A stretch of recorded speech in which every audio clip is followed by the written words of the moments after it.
All right, I've got a story here from fandompulse.substack.com. Bloodbath. Comic book sales down 73% year on year. And Clownfish TV's Neon reports another comic book store closes down.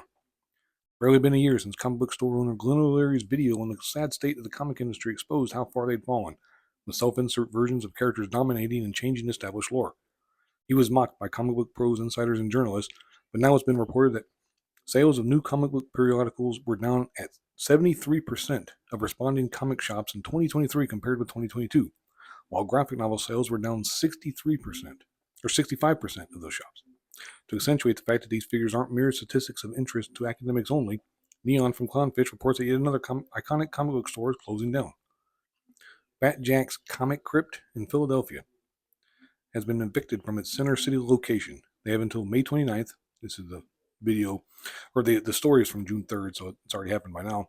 To leave the location has been his home since 1988.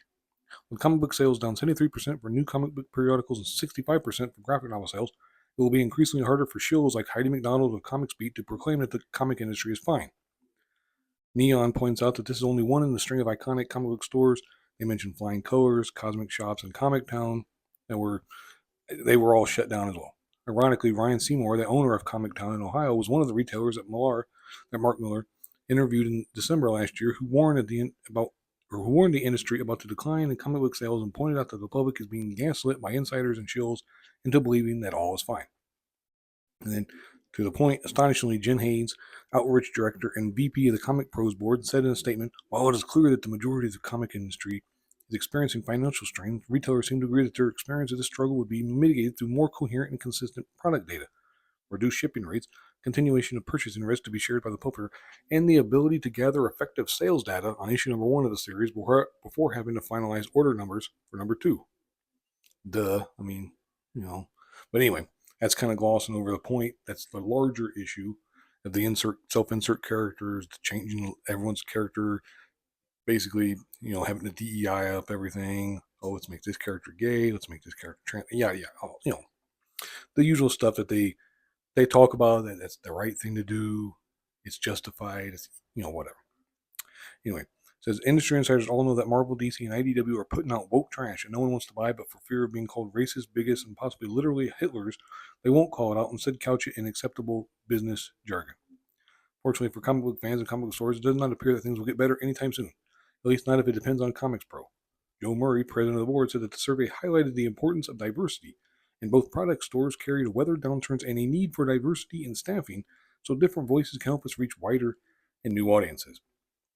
I'll link this in the description box if you want to read it for yourself, although I pretty much covered the whole thing. But it's not surprising that comic sales are way down. It is a little surprising that they're down that much in 1 year.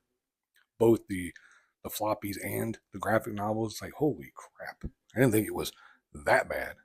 But at the same time, if you don't really follow the comic industry much anymore, they basically prop themselves up with bullshit events that literally every month is an event.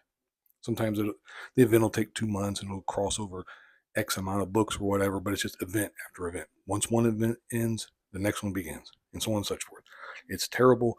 They also cancel a whole lot of books, put out more number 1s, and so on and so forth, a bunch of variant covers. They're propping themselves any way they know how, and it's the law of diminishing returns. It's helping less and less and less each time. So they got to, ideally you would think that they would try to just have good, solid stories, good, solid art, that, and with characters that people want to read about. But nope, they want to make messages. They want to do this, that. It's just ridiculous. Anyway, I'm going to end the video here because I'm starting to ramble a little bit. Like I said, I'll link this in the description box. You can read it for yourself. But thank you very much